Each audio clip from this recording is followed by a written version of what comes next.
বল ভাই, বছরের প্রথম দিনটা তোর কেমন কাটলো? কি আর বলবো। শুনেছি নাকি প্রথম দিন যা হয় মানে পরবর্তী দিনগুলো সেরকম হওয়া উচিত, সেরকমই হয় আর কি।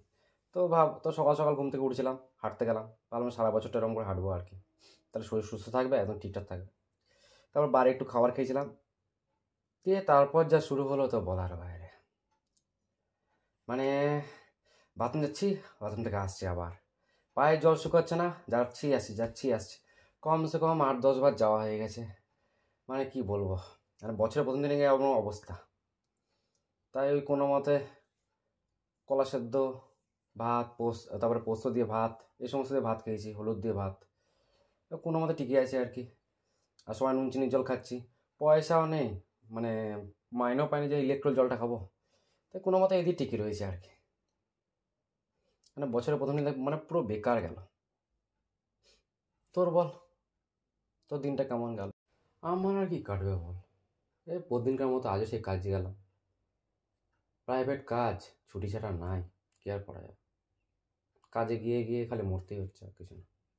নর্মাল খাবার খাওয়া আর কাজে যাওয়া, কাজ থেকে এসে ঘরে ঘুমানো, ওই হচ্ছে কাজ, আর তো কোনো কাজ নেই।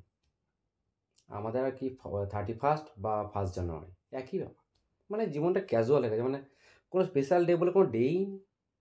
মানে চললেই হলো, খেয়ে দিয়ে বেঁচে আছি, ঘুমাচ্ছি, এটাই অনেক। আর ছুটি মেরে যে কোথাও যাবো সেটার কোনো উপায় নেই। ছুটি মারলে বলে মিথ্যা কথা বলছে। 31st আর 1 জানুয়ারিতে যে কেউ কোনো একটা সত্যিকার শরীর খারাপ হয়ে গেলে বলবে যে মিথ্যা কথা বলে ছুটি মেরেছি। মানে বিশ্বাসই করতে চাই না, এমন জায়গায় কাজ করি, আর কি বলবো। বুঝেছি ব্যাপার। আর সালা বিয়ে থাও করিনি যে বলবো যে বউ আছে, বউ ঘুরতে যাবে বলছে, একটু ছুটি নিই। প্রয়োজন নেই, ছুটি নিয়ে কী করবো, তাই ঘরে থাকছি আর কি। খরচাপাতিও হয়নি, এমনিও খরচা করার মতো পকেটে টাকা থাকলে তবে তো। পকেট তো পুরো ফাঁকা ঘরের মাঠ। এখনও টাকা পেতে অনেক দেরি আছে, দেখি কবে স্যালারি পাই। আমি ভাবছি তাই, শালা কে যে গালি দিচ্ছে মনে মনে আমার নিয়ে, যে এরকম অবস্থা, পেট খারাপ হয়ে অবস্থা পুরো খারাপ, দিনটা পুরো কাবার করে দিল। মানে এতবার কি যেতে হয়, মানে গিয়ে গিয়ে শরীরটা অর্ধেক হয়ে গেল একদিনের মধ্যে। বাকি 365 দিন মনে হয় এরকম চলবে নাকি আমার? সেরকম যা সবাই যে বলে যে প্রথম দিন যেরকম যায় সেরকমই কিছুটা পর পর যায় দিনগুলো। হে ভগবান, যেন পেট টেট খারাপ না হয় এরকম করে, তো করো। আমি বাইরের খাবার ছেড়ে দেবো দরকার পড়লে, তাও আছে। তোর এক্স মনে হয় তোর নিয়ে কু গাইছে, ওই জন্য তোর এরকম অবস্থা হয়েছে। দরকার পড়লে ঝাড়ফুঁক করি, অসুবিধা নেই। নাহলে এক কাজ কর, ঝাড়ফুঁক করার দরকার নেই, ডাক্তার টাক্তার দেখিয়ে সব ঠিক হয়ে যাবে। খাওয়াটা কন্ট্রোল রাখ, বাইরের খাবারটা যতটা কম খাওয়া যতই মঙ্গল। বাইরে গিয়ে ওই সমস্ত আবিজাবি খাস, তার জন্য তো পেট তো খারাপ হবে, কিছু করার নেই। তো ভাই 2025 সালে তোর কী আর চাওয়া আছে, মানে সালটা কীরকম যাক, কী কী চাস, কী কী মনের ইচ্ছা আছে? হ্যাঁ, আমার চাওয়া একটাই, যে আজকে যেরকম পেট খারাপভাবে কাটলো, সারাদিনটা বাথরুমে কাটলো, দয়া করে যেন সারা বছরটা এরকম না কাটে। আমি চাই না সারা বছর ধরে বাথরুমে কাটাতে আর কি।